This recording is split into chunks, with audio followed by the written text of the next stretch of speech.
প্রিয় ছাত্রছাত্রীরা, আজকের পর্বে তোমাদের জন্য আলোচনা করতে চলেছি অষ্টম শ্রেণীর দ্বিতীয় ইউনিট টেস্ট অর্থাৎ সেকেন্ড সামেটিভ ইভ্যালুয়েশন এর বিজ্ঞান ও পরিবেশ বিষয়ের প্রশ্নপত্র নিয়ে। তো এই যে বিজ্ঞান আর পরিবেশ প্রশ্নপত্র আলোচনা করব এবং তার প্রশ্ন যে রয়েছে তার উত্তরগুলো আলোচনা করব। পূর্ণমান হচ্ছে 25, সময় 50 মিনিট। তো এখান থেকে তোমরা প্রথম থেকে ভালো করে শেষ পর্যন্ত মনোযোগ সহকারে শোনো এবং উত্তরগুলো তোমরা কিন্তু দেখে নাও। যেখানে এখানে বিভাগ ক রয়েছে, বিভাগ ক খ এইভাবে ভাগ করা রয়েছে। তো বিভাগ কয়ে তোমাদের 4টে এমসিকিউ প্রশ্ন রয়েছে 1 মার্কসের। তো সেই প্রশ্নগুলো আগে আলোচনা করি। যেমন নির্দেশ সঠিক উত্তরটি নির্বাচন করো। ঠিক আছে, প্রথম প্রশ্ন কি? তাপ সঞ্চালনের দ্রুততম পদ্ধতি হলো। এক্ষেত্রে তোমরা উত্তর লিখবে তাপ সঞ্চালনের দ্রুততম পদ্ধতি হলো বিকিরণ পদ্ধতি।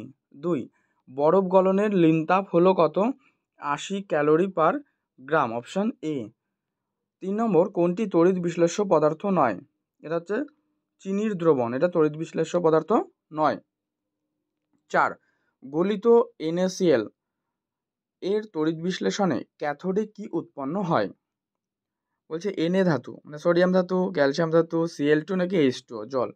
তো এখানে উত্তর করবে ক্লোরাইড গ্যাস, Cl2 অর্থাৎ ক্লোরাইড গ্যাস। এরপরে তোমরা পাবে 2 দাগে সংক্ষিপ্ত প্রশ্নের উত্তর দাও। ঠিক আছে, যে কোনো 4টি। এগুলো 2 মার্কসের প্রশ্ন, টোটাল 4টে আছে অর্থাৎ 8 মার্কস। প্রশ্ন 1, তড়িৎ লেপন কাকে বলে? আচ্ছা, তোমাদের এখানে আমি বলে দিই, এই সমস্ত প্রশ্নের উত্তর আমি এখানে আলোচনা করব।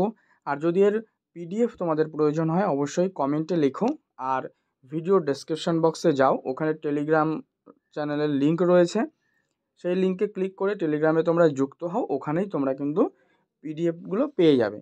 আর অবশ্যই তোমরা একটু কমেন্ট করে দিও। তো দেখো, তড়িৎ লেপন কাকে বলে আর এর উদ্দেশ্য কী?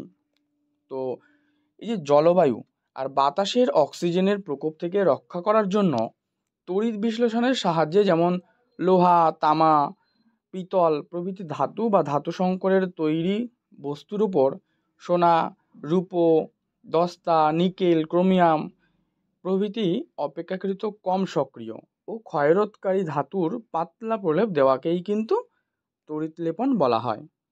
আচ্ছা, তাহলে এর উদ্দেশ্য কী? উদ্দেশ্য লিখবে, অনেকগুলো লেখা যায়, আমি বলে দিচ্ছি, দেখো একটা দুটো লিখবে যে জলবায়ু এবং অক্সিজেনের বিক্রিয়া থেকে লোহা, তামা, পিতল এই সমস্ত ধাতু বা ধাতু সংকরে তৈরি জিনিসকে রক্ষা করা। আর আরেকটা লিখবে ধাতব পদার্থের স্থায়ী ও সৌন্দর্য বৃদ্ধি করা। এই দুটো। নেক্সট রয়েছে CGS পদ্ধতিতে তাপের এককের সংজ্ঞা। আচ্ছা, এটা আমি আগেও বলে দিয়েছি তোমাদের যে CGS পদ্ধতিতে তাপের SI একক হলো ক্যালোরি।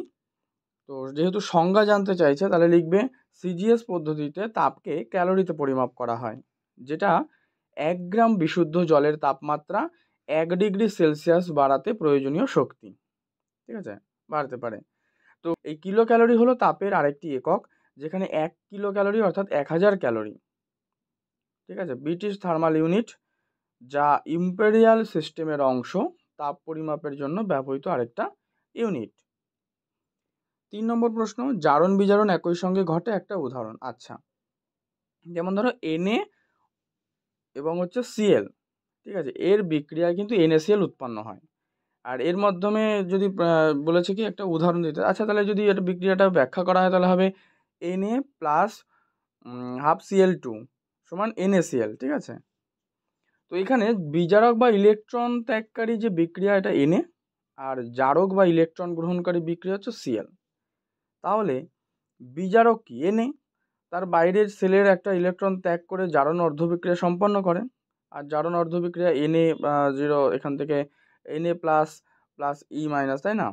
তো এই যে দেখো, এছাড়া যদি জারক ভাবি তাহলে Cl তার বাইরের অসম্পূর্ণ শেল পূর্ণ করে, আর Na অর্থাৎ সোডিয়াম তো এর ত্যাগ কৃত ইলেকট্রন গ্রহণ করে এবং বিজারণ অর্ধবিক্রিয়া সম্পন্ন করে। ঠিক আছে, তাহলে বিজারণের যে অর্ধবিক্রিয়া সেটা কীরকম দাঁড়াবে? Cl অর্থাৎ chlorine O plus E minus, এখান থেকে হচ্ছে Cl মাইনাস আসবে। তাহলে বলা যেতে পারে যে জারণ ঘটলে তবেই বিজারণ ঘটে, অর্থাৎ জারণ বিজারণ একসঙ্গেই ঘটে। এরপরে তাপমোচী বিক্রিয়া কাকে বলে আর উদাহরণ দাও। এখানে করবে তোমরা যে বিক্রিয়াগুলোতে সাধারণত তাপ বা আলোর আকারে শক্তি নির্গত হয় তাকে তাপমোচী বিক্রিয়া বলে।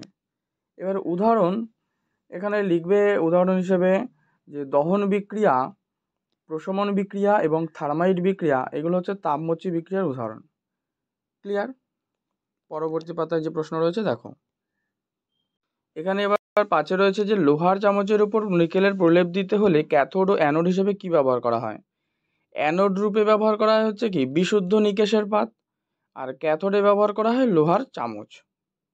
ওকে, তো এরপরে 6 রয়েছে এখানে জারক দ্রব্য আর বিজারক দ্রব্য কোনটা, এইটা তোমাদেরকে আমি HW দিলাম, তোমরা কমেন্টে জানাও, আর না পারলে অবশ্যই লিখবে, আমি তোমাদেরকে এর উত্তরটি দিয়ে দেবো যার যার কমেন্টে।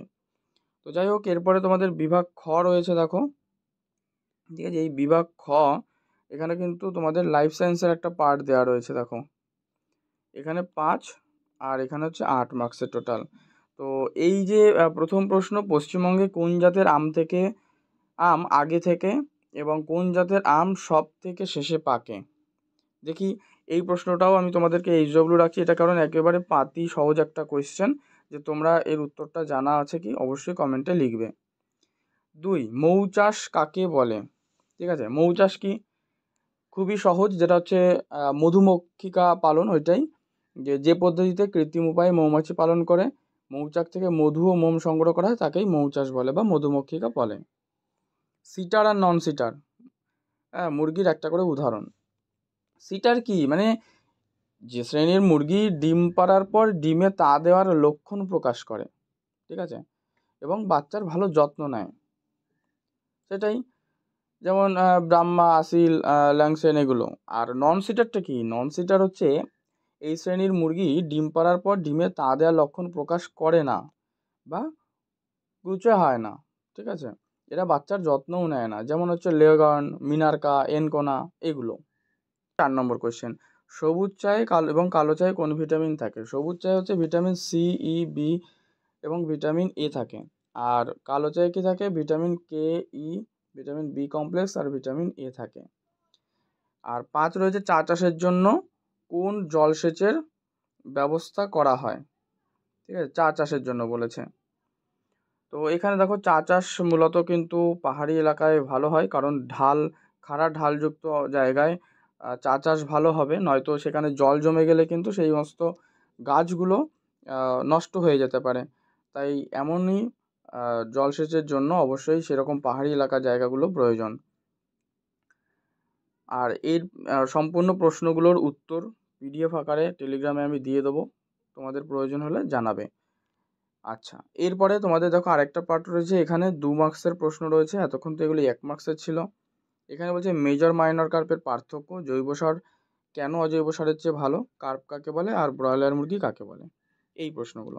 তো এগুলো আলোচনা করছি না, যেহেতু PDF ওখানে পাবে তাই। তো পর্ব যদি ভালো লাগে লাইক করো, শেয়ার করো, চ্যানেলে নতুন হলে সাবস্ক্রাইব করে পাশের বেল বাটন অল করে রাখো।